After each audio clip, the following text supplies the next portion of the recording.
நீ எத்தனை டீ குடிச்சாலும் குடிச்சிட்டு போ, காசு கொடுக்கறதுனா என் கடைக்கு வராதுமே. அதனால துப்புரவு பணியாளர்கள் எல்லாரும் நம்ம கடையில் வந்து எந்த நேரமா இருந்தாலும் சரி வந்து டீ குடிச்சுக்கலாம். இந்த உசுறு போனா திருப்பி வராது என கொரோனா சொல்லி கொடுத்த பாடம். என்னையா காசு காசு காசு பணம் படப்புவாங்கயா, நீங்களும் உங்க காசு என்னையா கோடி கோடியா சேர்த்து வச்சு எங்கயா கொண்டு போறீங்க? தொடர்ந்து 4வது வருடத்திலும் தூய்மை பணியாளர்களுக்கு இலவசமாக தேநீர் கொடுத்து வரும் இந்த ராமகிருஷ்ணன், தூய்மை பணியாளர்கள் பணம் கொடுப்பதாக இருந்தால் தனது கடைக்கு வர வேண்டாம் என அன்போடு கூறுகிறார். நீ எத்தனை டீ குடிச்சாலும் குடிச்சிட்டு போ, காசு கொடுக்கறதுனா என் கடைக்கு வராதுமே. அதனால துப்புரவு பணியாளர்கள் எல்லாரும் நம்ம கடையில் வந்து எந்த நேரமா இருந்தாலும் சரி வந்து டீ குடிச்சுக்கலாம்.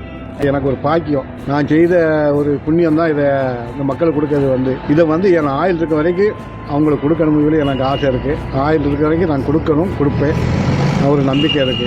ஒரு எதுவும் இல்லாமல் ஆண்டவன் கொடுத்தா நான் அவங்களுக்கு எப்பவும் நான் சேவை செய்யறதுக்காக காத்துக்கிட்டு இருக்கேன். மனிதன் வாழும்போது தனக்கே தெரியாமல் உலகை மறந்து தனக்கென சேர்த்து தன்னை நம்பி வந்தவர்களையும் மகிழ்விக்க மறந்து இன்புற்று வாழ்வதாக எண்ணி இறுதியில் மரணம் தழுவி கொண்டிருக்கும் போது மனம் திறந்தவர்களாய் எடுத்து செல்வதற்கு எதுவும் இல்லை, கொடுத்து செல்லுங்கள் என பேசி இருப்பவர்களின் பதிவுகள் ஏராளம்.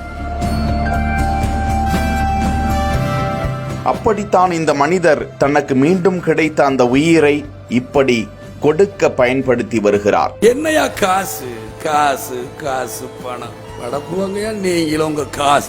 தென்காசி மாவட்டம் ராயகிரி பேரூராட்சி பேருந்து நிலையத்தில் தேநீர் கடை நடத்தி வருபவர் 50 வயதான ராமகிருஷ்ணன். 2020ஆம் ஆண்டு உலகை ஆட்டி படைத்த கொரோனா ராமகிருஷ்ணனையும் விட்டுவிடவில்லை. 2 மாதங்கள் பல்வேறு விதமான உடல் உபாதைகளை அனுபவித்து மரணத்தின் இறுதி கட்டத்தை எட்டி பார்த்துவிட்டு நரகத்தில் கண் விழிப்பதாக எண்ணி கண்ணை திறந்த போது அவர் உயிர் பிழைத்திருந்தார். அப்போது உலகமே வீட்டிற்குள் அடைந்து கிடந்த போது வெளியே வந்து தூய்மை பணியில் ஈடுபட்டு மக்களுக்கு உதவிகரமாக இருந்த தூய்மை பணியாளர்களை எண்ணி அவர்களுக்கு தங்களால் இயன்ற உதவிகளை செய்ய வேண்டும் என தன்னை அர்ப்பணித்துக் கொண்டார். தன்னிடம் இருப்பது தேநீர் கடை மட்டும்தான்.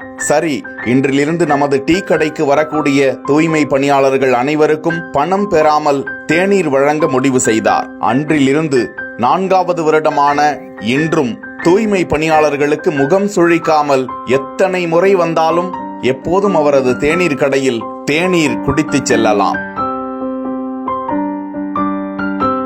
கொரோனா காலகட்டம் முடிந்து 4 வருடங்களாகிவிட்டது. பணத்தை பெற்றுக் கொள்ளுங்கள் என தூய்மை பணியாளர்கள் கொடுத்தால் அதை வாங்காமல் பணம் கொடுத்து டீ குடிப்பதாக இருந்தால் இங்கு வரவேண்டாம் என ஸ்ட்ரிக்டாக கூறிவிடுகிறார் ராமகிருஷ்ணன். ஒவ்வொரு தூய்மை பணியாளர்களும் நாள் ஒன்றுக்கு 2 முறை பணம் கொடுக்காமல் டீ குடிப்பதால் தங்களுக்கு மாதம் 600 ரூபாய் வருமானத்தில் மிச்சப்படுவதாகவும் ராமகிருஷ்ணன் தங்களுக்கு கிடைத்திருப்பது வரப்பிரசாதம் என்றும் அவரை பாராட்டி வருகிறார்கள். 2015ஆம் ஆண்டு முதல் டீ கடையை நடத்தி வரும் ராமகிருஷ்ணனுக்கு இப்படி தூய்மை பணியாளர்களுக்கு உதவ நினைத்ததற்கு பிறகு அந்த கடை 2 மடங்கு நன்றாக வியாபாரம் அடைகிறதாம். மேலும் தான் மிகவும் சந்தோஷமாக மன திருப்தியுடன் வாழ்வதாக மனம் திறந்திருக்கும் ராமகிருஷ்ணன் நிச்சயம் பாராட்டுக்குரியவர்தான்.